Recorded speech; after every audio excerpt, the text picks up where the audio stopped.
The public hasn't heard much from Rex Tillerson, but the Trump team reportedly did loudly. Good.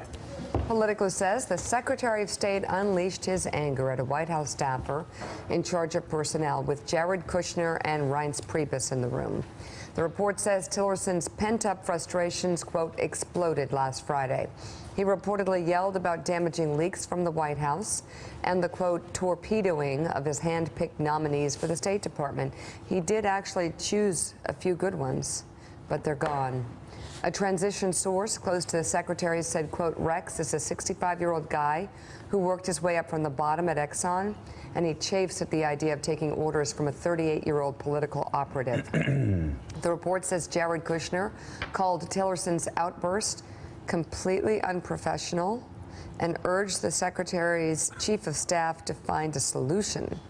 Politico says the White House has been frustrated with Tillerson's management style because even the president's top aides sometimes have a tough time reaching. Okay, that's just BS. I mean, it's total BS. And by the way, what Rex Tillerson did was not unprofessional. No, it's too late. No, it's not too late. Well, I hope not. What Rex Tillerson did was patriotic. And way overdue. And way overdue. This White House, because Donald Trump wants his son-in-law to be the de facto Secretary of State. The guy with no experience. And anybody that knows what's going in there knows that. He wants Jared to be the de facto Secretary of State. Yeah. So they have cut Rex Tillerson off at the knees every single day. They don't let him put in qualified people in the State Department. They're talking about slashing things by a third. They have him doing little events with Ivanka. Because they're thinking, hey, we don't really need a Secretary of State, which is basically what they've said. Jared's going to be running everything himself. So they are now have gotten to a situation, they said it, I'll testify under oath, they said it repeatedly. Jared's going to be the de facto Secretary of State.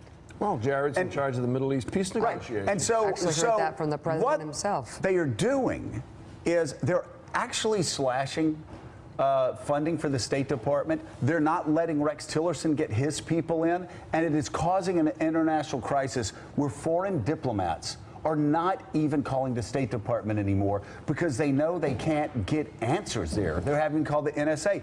Rex Tillerson has to do this every single day. This is a man of substance. This is a man who's done great things in his life, Mike. And they're handcuffing him because they want people that have never done anything before in government running the State Department. Well, first of all, there are key ambassadorial posts that are still unfilled. The few ambassadors that are out there are career diplomats, State Department diplomats. They don't have people to call back in the State Department because at the desk level, assistant secretaries of state, many of them are missing, Far Eastern, Middle Eastern. The entire administration, there's a gap in the appointments. Good example, the USS Fitzgerald in the South China Sea. Boom, crunch. No Secretary of Navy. There's no ambassador to Japan. It's incredible what is going on in this administration in terms of the work required to fill key diplomatic posts. Rex Tillerson is an accomplished 65-year-old guy who ran one of the world's largest companies, and he's been treated lately like a GS-12. Donald Trump didn't put a patsy in as Secretary of State. He put one of the most important executives in the world in as Secretary of State, a guy who's run a company the way you run a private company. And he, I think, has hit his breaking point. And I think that quote, the pullout quote from the Politico piece, suggested it was about ego and he didn't want to take orders from a 38-year-old. To me, that's not what it's about. It's about a guy who wants to do his job and needs the tools to do his job and is not being given those tools. And he's not going to take it. He has been set up, Mark Halpern, for failure. He's been set up for failure, and it's happening every day. They're not even letting him put his people in. After Donald Trump promised him that he would be able to pick people that were running the State Department with him. The dynamics of power centralized in the White House, cabinet secretaries frustrated about personnel early on, that exists in every administration I've covered. The overlay here that's different is this White House, this president operates so differently, not just because there's some White House aides like Jared Kushner who are so powerful, but the level of chaos, the level of undermining of people by tweets and other things, never been seen before. From the president himself. And senior advisors. And if you're someone like Rex Tillerson who's used to a corporate environment, it's amazing that it's taken this long for some of these cabinet secretaries to start to really change. And Rex Tillerson, Mika, has been working very well with General Mattis, with Secretary Mattis. Those two are in constant communication. Rational adults. They're trying to work through problems, and yet they can't get the President of the United States to give them the people they need to make America strong, to make America safe.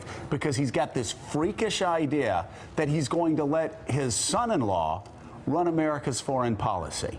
The danger here, if you think about this administration, where's the bright spot for a lot of Republicans and where's the one source of reassurance for a lot of Democrats? You look at Tillerson, Mattis, McMaster to some extent. That's been it so far. If you start to frustrate, alienate, and potentially lose any of those people, the potential damage to the administration is hard to calculate because they are right now the one sort of thing that people look to and say, well, that's okay, that works all right. That looks like a normal government. Those are adults. They're in charge. We don't have to worry that much. And they're actually making policy that counters what Donald Trump's doing. We have a real. So he's playing. This is really playing with fire for the reputation of the administration. I think in a lot of ways. Everybody in Washington, in the administration, needs to look at this from, I think, a point of view where you're not lobotomized because you're sitting in there and you're so scared of him and you think you need to suck up to the president. You need to look at, like, any company, any big success. Let's say someone came into NBC and took over NBC and started tweeting wildly about people's appearances, bullying people, talking about people in the competition, lying every day, undermining his managers, throwing them out. The person would be thrown out. It's not normal behavior. In fact, there would be concern that perhaps the person who runs the company is out of his mind. These are legitimate concerns at this point. We have never seen anything like this before, ever. Is there any precedent in history in the United States of America? Now, yes, there may be precedent in some other countries. That's not a good sign. You know, the administration will try to blame Rex Tillerson. Yeah, Quietly. Here we go again. But the fact is, Rex Tillerson knew who he wanted as his number two, and he wasn't allowed to have that person. That was months ago. Elliot Abrams, way back when. Elliot Abrams, Damage is being way done. back. And I have been told by 4 people in the administration over the past 6 months that Jared Kushner was going to be the de facto Secretary of State. Yeah. So you can, people can blame whomever they want to blame. Maybe people want that. But Donald Trump and Jared Kushner's idea has been from the very beginning that he'll solve that peace he in the would be Middle the East. Secretary of State, and they would just get somebody that would go around the world, smoke cigars with leaders, slap them on the back, but all the business was going to be done by Jared. That's frightening. Yeah.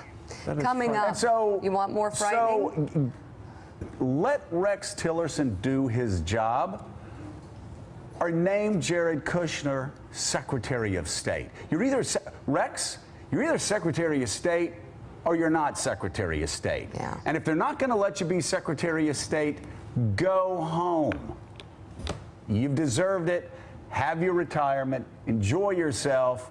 Hang out with James Baker. But this is humiliating. And let him tell you how they let Secretary of States really work. Thanks for checking out MSNBC on YouTube, and make sure you subscribe to stay up to date on the day's biggest stories. And you can click on any of the videos around us to watch more from Morning Joe and MSNBC. Thanks so much for watching.